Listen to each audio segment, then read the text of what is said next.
السلام علیکم سر. میں ٹھیک ہوں سر. ہمارے ساتھ ناظرین موجود ہیں اردو ادب کے ممتاز شاعر ادیب افتخار عارف صاحب.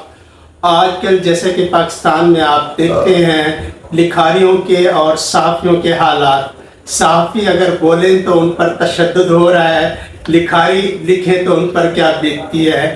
تو اس تناظر میں جیسے کہ کل بھی راولپنڈی میں کچھ صحافی کوریج کے لیے نکلے تھے تو ان پر تشدد ہوا تھا. یہ پی ٹی آئی کے کوئی احتجاج تھا، ان کو کوریج کرنے کے لیے گئے تھے. تو صحافی تو آواز ہوتے ہیں اور جو ہو رہا تھا وہی دکھاتے ہیں. ہمارے ساتھ ممتاز شاعر ادیب افتخار عارف صاحب سے جانیں گے کہ یہ حالات کیوں بن گئے ہیں اور ان حالات کو سے کیسے نپٹ سکتے ہیں صحافی بھی اور شاعر حضرات بھی. بہت پاکستان کو بنے ہوئے 77 برس ہونے آئے ہیں، تو وہ یہ کوئی نئی صورت حال نہیں ہے. مسلسل ایسے زمانے آتے رہتے ہیں کہ اس میں 35-36 برس کو براہ راست عملیت کے رہے، اور جو جمہوری دور آیا بھی تو اس میں بھی کھاڑ پچھاڑ ہوتی رہی اور صحیح معنی میں جمہوری نظام ابھی تک قائم نہیں ہو سکا. اچھا، اب رہ گئی صحافی کی ذمہ داری اور ادیب اور شاعر کی ذمہ داری. دونوں کی ذمہ داریاں مختلف بھی ہوتی ہیں اور ایک سی بھی ہوتی ہیں. دونوں کی ذمہ داری ہے کہ وہ اپنے آپ کو اپنی زمین سے، اپنی ریاست سے اور اپنی خلق خدا سے اپنے آپ کو جوڑے رکھے، اور جو اس پہ گزرتی ہے اس کا بیان کرتا رہے، ان کے خوابوں اور ان کی تمناؤں کی ترجمانی کرتا رہے، ان کی آرزوؤں کی ترجمانی کرتا رہے اور حل تلاش کرتا رہے، مسئلے بتاتا رہے، اجاگر کرتا رہے. سچ بیان کرنا صحافی کی بنیادی ذمہ داری ہے. ایک بات ذہن میں رکھنی چاہیے کہ جو ہمارے جیسے ملک ہیں، یعنی تیسری دنیا کے جو ملک ہیں، ان کے یہاں قصہ ذرا مختلف ہے. ہمارے یہاں جو صحافی اور شاعر ہوتا ہے وہ سیاسی رہنما بھی ہوتا ہے، وہ استاد بھی ہوتا ہے، وہ عالم بھی ہوتا ہے، اسکالر بھی ہوتا ہے. چنانچہ اس کی بہت بہتر ذمہ داری تھی. پاکستان میں دیکھیے، جو بھی ملک کی جس بھی ملک میں آپ جائیں تو جو جغرافیہ ہوتا ہے، جو اس کی آب و ہوا ہوتی ہے، اس کے اثرات اس کے باشندوں پر مرتب ہوتے ہیں. سردی ہوتی ہے لباس تبدیل کر لیتے ہیں، بارش ہوتی ہے ہم چھتریاں استعمال کرتے ہیں، گرمی ہوتی ہے اور لباس استعمال کرتے ہیں. تو یہ کیسے ممکن ہے کہ جو سیاسی آب و ہوا ہو وہ ہم پر اثر انداز نہ ہو، اور جو تہذیبی آب و ہوا ہو وہ ہم پر اثر انداز نہ ہو؟ وہ ہوگی. اب یہ کہ ہمارے یہاں یعنی میں کوئی سیاسی آدمی نہیں ہوں، لیکن سیاسی مسائل پر میری رائے ہو سکتی ہے. تو یہ بڑا فرق کرنا چاہیے. شاعر اور ادیب جو ہے وہ پولیٹیکل بینگ نہیں ہوتا، مگر اس کی کوئی پولیٹیکل بلانگنگز ہو سکتی ہوتی ہیں. اس کا کوئی بھی آدمی کہے کہ میں غیر جانبدار ہوں، ہو سکتا نہیں ہے. ہم جانبدار ہوتے ہیں، ہم اپنی ریاست کے جانبدار ہوتے ہیں، ہم اپنے نظریے کے جانبدار ہوتے ہیں، ہم اپنے دین کے جانبدار ہیں، ہم اپنی خلق خدا کے جانبدار ہیں. تو ہمیں ان کی حقیقتیں بیان کرنی چاہیے، اور ہم بیان کرتے ہیں ہر زمانے میں. اور آمریت کے دور ہمارے یہاں آتے رہے ہیں. پیرلل ہسٹری کا ایک تصور ہے، یعنی تاریخ جو ہے وہ کچھ تو مورخ لکھتے ہیں، کچھ صحافی لکھتے ہیں، کچھ علماء لکھتے ہیں، مگر ایک تاریخ وہ بھی ہے جو ادیب اور شاعر قلم بند کرتے ہیں. وہ تاریخ جو جس کو ہم متوازی تاریخ کہتے ہیں، پیرلل ہسٹری جو ہے، آج کل ساری دنیا میں پیرلل ہسٹری سے چیزوں کو سمجھا جاتا ہے. بنو عباس کے زمانے میں کیا لکھا گیا، تاریخوں میں کیا لکھا گیا اور کیا لکھا گیا، خود ہمارے زمانے میں کیا.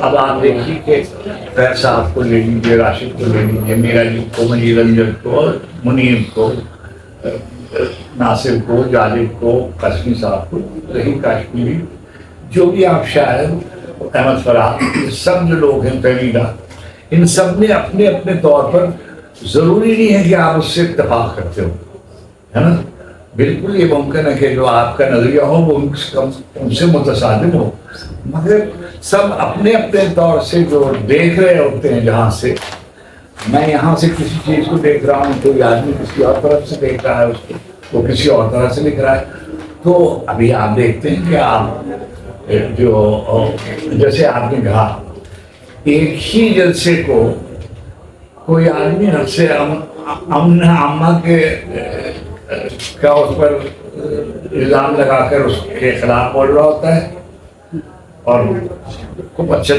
بعض اوقات بول ہی نہیں رہا ہوتا۔ کل تاریخ عالم کا ایک کتنا المناک واقعہ ہوا، جو حضرت سید حسن نصر اللہ پر اسرائیل کا حملہ ہوا اور وہ شہید کر دیے گئے۔ دنیا کے بڑے میڈیا نے اس کو کوریج نہیں دی، 57 مسلمان ملک ہیں ایران کے علاوہ، کسی نے اس کو کنڈم تک نہیں کیا۔ آپ کی ہمت نہیں ہوتی ہے، کیوں؟ اس لیے کہ جو آپ کا سوشل میڈیا ہے اور جو انٹرنیشنل میڈیا ہے، ٹی وی اور ریڈیو، الیکٹرانک، وہ سب جن لوگوں کے قبضے میں ہے، وہ ان کے مفادات اس سے متصادم ہیں، چنانچہ وہ آپ کو فیس بک پہ نہیں لکھنے دے رہے، حسن نصر اللہ کی تصویر نہیں لگانے دے رہے، تو آپ کے زمانے کی باتیں کر رہے ہیں۔ اب تو جو نریٹیوز ہیں، کاؤنٹر نریٹیو میں وہی رہتے ہیں، پازیٹیو جسے آپ کہتے ہیں وہ نریٹیو، ایک سے زیادہ نریٹیو فلوٹ کرتے ہیں، اور الٹیمیٹلی آپ کو یہ بھی نہیں معلوم ہوتا کہ who pays the piper، کون سا آدمی کس کا آدمی ہے، کہاں سے گورن ہو رہا ہے، ہمیں نہیں معلوم ہوتا۔ ایسی صورتحال میں ہمارا قلم لکھنے والوں کا یہ فریضہ ہے کہ جس بات کو وہ حق سمجھتے ہو اس کو لکھیں، کل کے خدا کی ترجمانی کریں۔ اور ریاست جو ہے وہ اور چیز ہوتی ہے، حکومت اور چیز ہوتی ہے۔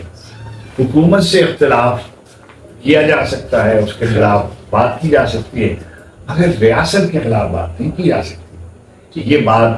یہ خط قائم رہنا چاہیے، اور کوئی ایسی چیز جو ہماری ریاست کو، ہمارے بنیادی مسلمان جن کو ہم کہتے ہیں ریاست کے، ہمارا دین ہے، ہماری زمین ہے، اس سے متصادم کوئی بات نہیں کرنی چاہیے۔ ریاست تو ماں کی طرح ہوتی ہے، وہ سنبھالتی ہے، خیال رکھتی ہے، لیکن آپ نے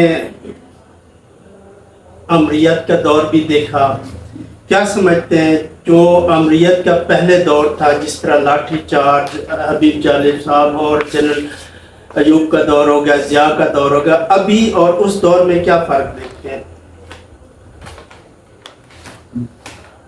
آپ نے سنا ہے، میں نے دیکھا ہے، یہ فرق ہے ہمارے زمانے میں۔ جو اب جیسے جالب ہیں، ابھی آپ نے ذکر کیا، اب انہوں نے شروع کیا تھا کہ ایسے دستور کو، صبح بے نور کو میں نہیں مانتا، میں نے لکھا نا اس نے، اور اس نے مار کھائی، لاٹھیاں کھائیں، اور پھر اسی نے بھی لکھا کہ سرسر کو صبا، ظلمت کو ضیاء، کیا لکھنا، دم گھٹتا ہے گنبد بیدر میں، ایک شخص کے ہاتھوں مدت سے رسوا ہے بدن، اور وطن دنیا بھر میں، ایک ظالم کو، ایک غاصب کو کثرت کا لکھا، کیا لکھنا، وغیرہ وغیرہ، اسے لکھا۔